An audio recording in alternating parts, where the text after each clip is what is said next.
She was walking home with groceries and ended up in handcuffs. No crime, no warning, just two officers and a dangerous assumption. But what they didn't know? Her next move would end their careers, that's all she said. But those 5 words were enough to spark a firestorm that would ruin careers, go viral online, and ignite a national debate about race, justice, and accountability. It began like any other sunny Thursday afternoon. Tiana James, a well-dressed black woman in her late 30s, stepped out of Madison and Fifth, one of Atlanta's most upscale clothing boutiques. She had just purchased a designer blazer, an anniversary gift for her husband, and was admiring it through the store's glossy shopping bag. A working mom of 2 and a respected business consultant, Tiana was used to moving through life with grace, confidence, and control. She had a warm smile and a sharp mind, and she believed in treating people with respect, something she had always expected in return. But today would test that belief. As she reached the sidewalk, she felt the presence before she even heard the voices. 2 uniformed police officers approaching her from behind, their tone already suspicious. "Ma'am, can we talk to you for a second?" one officer asked. She turned calmly. "Of course," she replied, not thinking much of it. The officer continued, "We received a call about a shoplifting incident. You match the description given." Tiana blinked, confused. "I just came out of the store. I have a receipt. It's right here," she said, holding it up between 2 fingers. Her voice was even, her posture unthreatening. But the officers didn't take the receipt. They didn't walk into the store to verify her purchase. They didn't ask her to wait or offer a respectful explanation. Instead, without further question, they told her to turn around and placed her in handcuffs, right there, in broad daylight, in front of a high-end boutique filled with cameras and customers. Tiana could feel dozens of eyes on her as people stopped and stared. Some pulled out their phones. A few gasped. One woman even asked, "What did she do?" To which an officer muttered something vague about ongoing investigation. Tiana's heart raced. Her hands were behind her back, wrists pinched by the cold metal of the cuffs. Her shopping bag dropped to the ground beside her feet. She took a deep breath and said, "You're making a big mistake." The younger officer rolled his eyes. "We're just doing our job, ma'am." But they weren't. Not really. Because just feet away, inside the boutique, was a clerk who had rung her up only minutes earlier and watched her leave with a smile and a wave. And inside Tiana's purse, her phone was buzzing with incoming emails, one of which was a digital receipt from the store. The evidence of her innocence was right there, but they didn't care. They had seen her skin color, her dress, and made a decision. She matched the description.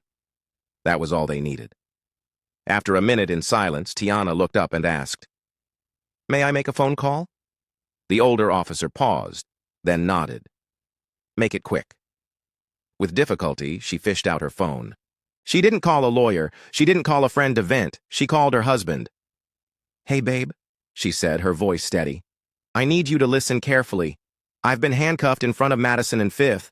They say I stole something. I have the receipt. They won't check it. I'm calm. I'm okay. But I need you to do what you do best." What the officers didn't know was that Marcus James wasn't just any husband. He was a civil rights attorney, a former federal prosecutor, and someone who knew exactly how the law worked and how to make it work for justice. That phone call set everything into motion. Within minutes, Marcus had called the store, the media, and the city's police chief. Cameras were rolling, bystanders were uploading footage. The officers were suddenly surrounded not by suspicion, but by accountability. And in just 15 minutes, Tiana would be free. And the 2 officers? Their careers would never be the same. Tiana called her husband Marcus James. But this wasn't just a call for help. This was the ignition of a storm the officers never saw coming. Marcus wasn't just Tiana's life partner. He was a civil rights attorney, a former federal prosecutor, and someone who had spent over a decade fighting cases exactly like the one now unfolding in front of a high-end boutique. He wasn't just experienced, he was connected. He knew the right people in the media, the legal system, and the police department. And when his phone rang that day, everything changed. Tiana didn't panic. She didn't raise her voice or plead. Her voice was calm, measured, deadly calm, in fact. The kind of calm that comes from knowing the truth, and knowing exactly what. to do with it. "Babe," she said, "I've been handcuffed outside of Madison and Fifth. They think I'm a shoplifter. I have the receipt. There are cameras. I'm filming now, too." Marcus paused just long enough to register the words. He didn't ask why. He didn't need details. He already knew what was happening. He'd seen it too many times before. "Okay," he said. "I got you. Stay calm. Keep filming." The call ended. And that's when the real damage began. Not to Tiana, but to the careers of the two officers who had underestimated the woman they'd just put in cuffs. Marcus's first call was to the store. He asked for the manager. When the man picked up, Marcus got straight to the point. "My wife, Tiana James, was just in your store. She bought a blazer. She's now being handcuffed outside. Can you confirm she made a purchase?" The manager didn't hesitate. "Yes, absolutely. She paid in full. Even thanked the staff." There was no issue whatsoever. Marcus asked him to go outside and speak to the officers directly. The manager agreed and hurried out the door. Next, Marcus called someone he knew at a local Atlanta news station, a reporter with a strong online following and a reputation for exposing police misconduct. "There's a story happening right now on Peachtree Street," Marcus said. "A black woman falsely accused, handcuffed with full proof of innocence. Cameras are rolling. You'll want to be there in 10 minutes. She was already on her way. Then came the third and most important call. The Atlanta police chiefs. Office Marcus wasn't just some angry husband. He was a former federal prosecutor who had once worked on joint task forces with the APD. His name carried weight. When he called the chief's office, the line didn't go to voicemail. It went straight to a senior official. "Two of your officers just handcuffed my wife outside a boutique. She has the receipt. The store manager confirms she made a legitimate purchase. She's filming, others are filming. Media is en route, and I'm preparing to file a civil rights complaint unless this is corrected, immediately." There was silence on the line. Then, "We're on it." Back on the street, things were already shifting. The store manager had come out, visibly upset, confronting the officers. "She just bought that jacket. I was the one who helped her. Why didn't you come ask me?" The officers were caught off guard. One of them tried to explain, stammering about procedure and matching descriptions, but it wasn't holding up. Crowds were growing. Phones were out. Tiana stood quietly, still recording, her dignity intact despite the steel cuffs around her wrists. And then, as if on cue, a news van pulled up, followed by a reporter with a mic already live streaming on social media. The tide had turned. Within 15 minutes of the phone call, what began as an unlawful detainment was rapidly transforming into a full-blown public relations disaster for the police department. And it all started with one woman's calm voice and one man's powerful reach. By now, the videos were everywhere. TikTok, Instagram, Twitter, Facebook, even LinkedIn. What started as a few shaky cell phone clips had exploded into a digital wildfire. Millions of views, thousands of shares, and comments pouring in by the second. Justice for Tiana, handcuffed, while black, receipt in hand. The hashtags were now trending nationwide. Strangers were stitching together videos, offering commentary, demanding answers. Influencers and civil rights leaders reposted the footage with captions like, "This is why we film," and "She kept her dignity, now we raise our voices." And right at the center of it all was Tiana James, standing tall in a yellow dress, wrists bound, voice calm but firm. Her video, recorded from her own phone, painted a clear picture. It showed her holding out the receipt. It showed her asking the officers, multiple times, to check with the store manager. It captured their cold dismissal, their refusal to acknowledge the evidence, and their complete lack of empathy. The story wasn't just about false accusation, it was about the casual cruelty of power. Reporters started arriving. Within minutes, a local news van pulled up, cameras already rolling. A young journalist, barely out of breath, began a live stream, right from the sidewalk. Viewers tuned in by the tens of thousands as she narrated what was unfolding. "We're here live at Madison and Fifth, where a black woman was handcuffed despite having proof of purchase. Witnesses say the police ignored her receipt and refused to check store surveillance before detaining her." Another car pulled up. This time, someone from a national outlet. The crowd thickened. The pressure grew. And just then, the store manager. burst through the boutique doors, pushing past the gathering crowd. He looked furious, red-faced, and he didn't hesitate to defend Tiana in front of the cameras. This woman did nothing wrong. She bought the jacket. I rang her up. She even complimented the staff before she left. These officers never even asked. They just grabbed her. I tried to tell them. They ignored me. The reporter turned to the officers. Do you have any comment? They didn't, because it was already too late. The officers, realizing the weight of what was unfolding, suddenly became quiet. Gone was the firm tone and authoritative stance. In its place was nervous glancing, half-hearted explanations, and an awkward silence as the store manager stood beside Tiana, pointing directly at them. In front of a wall of phones, cameras, and streaming audiences, the senior officer finally took out a key and unlocked Tiana's handcuffs. He didn't say sorry. He didn't even make eye contact. They just turned away, trying to blend into the background like nothing had happened, but they couldn't walk away. From this, not anymore. Because now the internet was watching. And unlike in the past, when stories like this were swept under the rug, this time there was proof.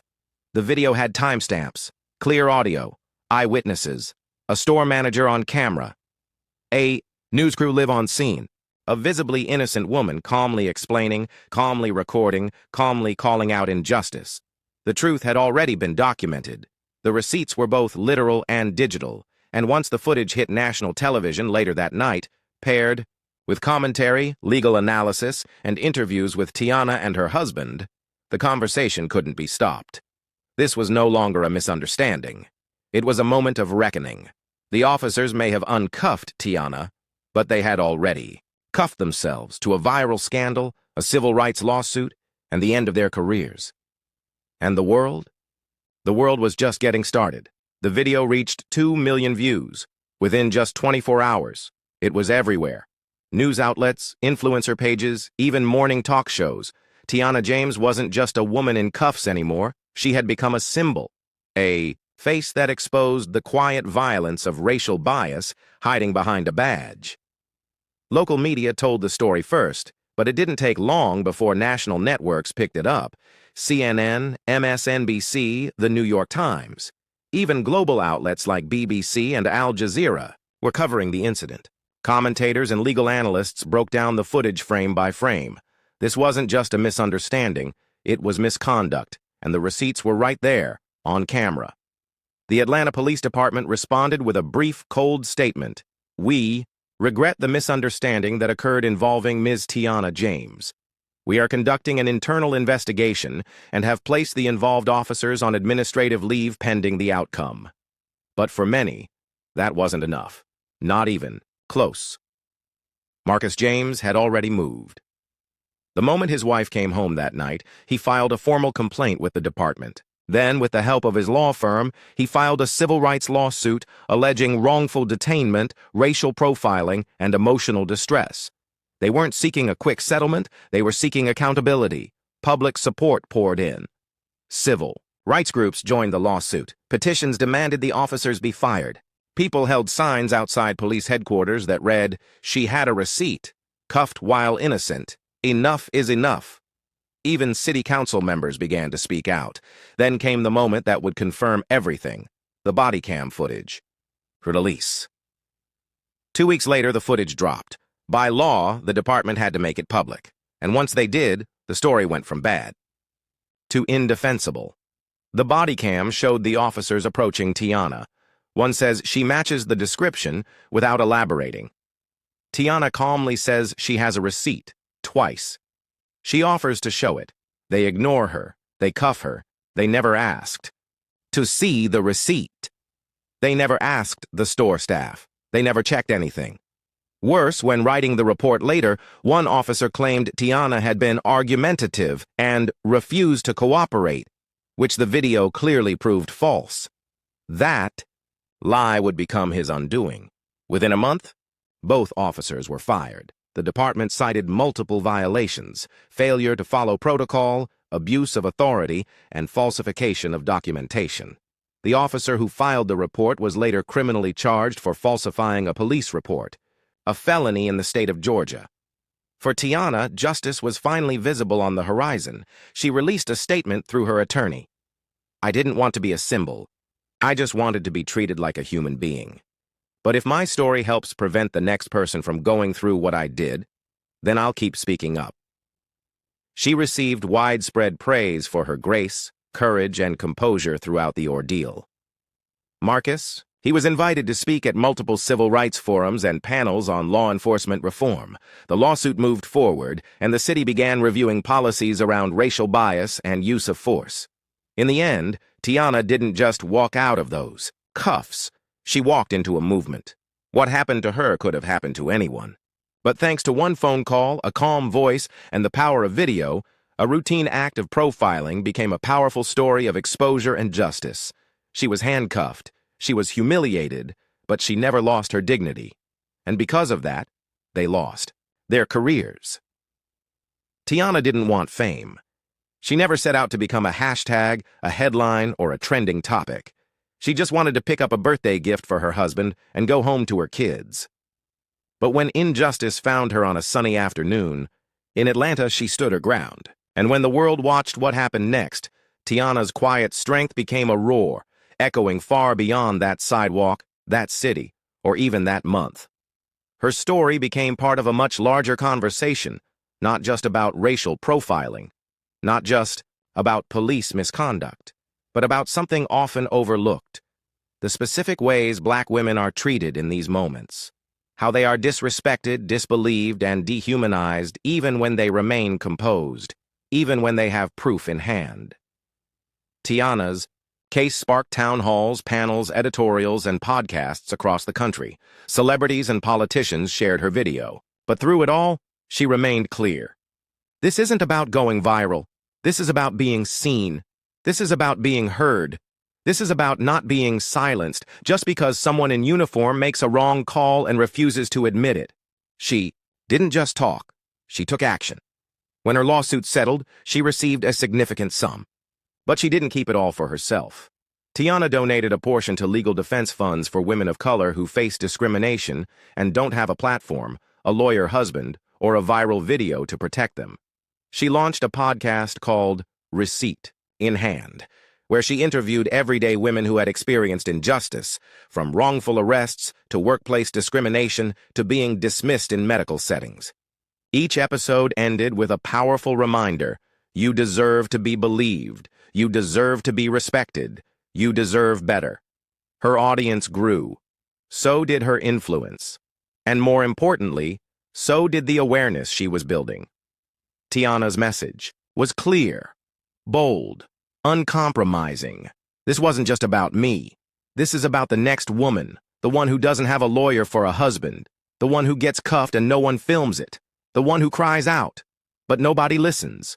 We all deserve better, and we will demand better. People listened, not just because of the trauma she endured, but because of the grace she showed in the aftermath. Because she didn't just ask for justice, she shared it. And so, what began as a nightmare became a mission. The two officers who handcuffed her without cause, fired. One charged. Their careers ended not because of vengeance, but because of accountability. The police department, forced to reevaluate protocols and undergo new training on racial bias and procedural justice. The city, prompted into dialogue and reform. And Tiana, she became a quiet force, a voice for the voiceless, a symbol not of victimhood, but of power held with purpose. In the end, this wasn't just a story about injustice. It was a story about what happens when one woman refuses to let the system walk over her and instead stands up with dignity, proof, and a phone call that changed everything. It's a reminder that justice isn't just a courtroom word. It's a camera lens, a calm voice, a powerful truth spoken clearly. And sometimes, that's all it takes, to end two careers, to ignite one movement, and to make sure the next woman is never cuffed without cause, because this time, the world will be watching.